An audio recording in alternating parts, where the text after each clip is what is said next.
Palakkad ചെർപ്പുളശ്ശേരിയിൽ ambulance അപകടത്തിൽ ഡ്രൈവർക്ക് പരുക്ക്. കാറിന് ഇടിക്കാതിരിക്കാൻ വെട്ടിക്കുന്നതിനിടയിലാണ് അപകടമുണ്ടായത്. ആംബുലൻസ് ഡ്രൈവർക്ക് കാലിന് ഗുരുതരമായി പരിക്കേറ്റിരിക്കുന്നു. ഷാരിഖ് നവാസ് പാലക്കാട്. ഷാരിഖ്, എങ്ങനെയാണ് അപകടം ഉണ്ടായത്? സുഹേൽ, ഇന്ന് രാവിലെ 9 മണിയോടുകൂടിയാണ് ചെർപ്പുളശ്ശേരിയിൽ ഇത്തരത്തിൽ അപകടമുണ്ടായത്. അതായത് ഈ അമിത വേഗതയിൽ വന്ന പട്ടാമ്പിയിലെ ഒരു രോഗിയെ എടുക്കുന്നതിനായി അമിത വേഗതയിൽ വന്ന ആംബുലൻസ് അതേ ദിശയിൽ ഉണ്ടായിരുന്ന കാറിനെ ഇടിക്കാതിരിക്കാനായി വെട്ടിക്കുന്നതിനിടയിലാണ് നിയന്ത്രണം വിട്ട് സമീപത്തുണ്ടായിരുന്ന, അതായത് റോഡിന്റെ എതിർവശത്തുണ്ടായിരുന്ന ബാരിക്കേഡിൽ ഇടിച്ചത്. ഈ സമയത്ത് കാൽനട യാത്രക്കാരില്ലാത്തത് വലിയ രീതിയിൽ മറ്റു അപകടങ്ങൾ ഒഴിവായി. എന്തായാലും മറ്റ് കാൽനട യാത്രക്കാർക്കോ മറ്റു ആർക്കും പരിക്കില്ല.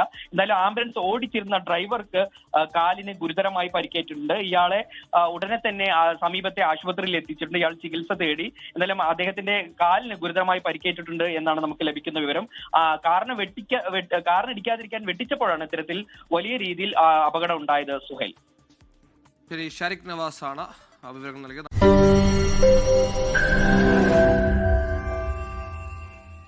ലോകത്തെവിടെയായാലും ഏത് സമയത്തും 24 വാർത്തകളും ഓഗ്മെന്റഡ് റിയാലിറ്റി പാക്കേജുകളും എക്സ്പ്ലെയിനറുകളും വിശദമായി കാണാൻ ഞങ്ങളുടെ യൂട്യൂബ് ചാനൽ നിങ്ങൾക്ക് സബ്സ്ക്രൈബ് ചെയ്യാം.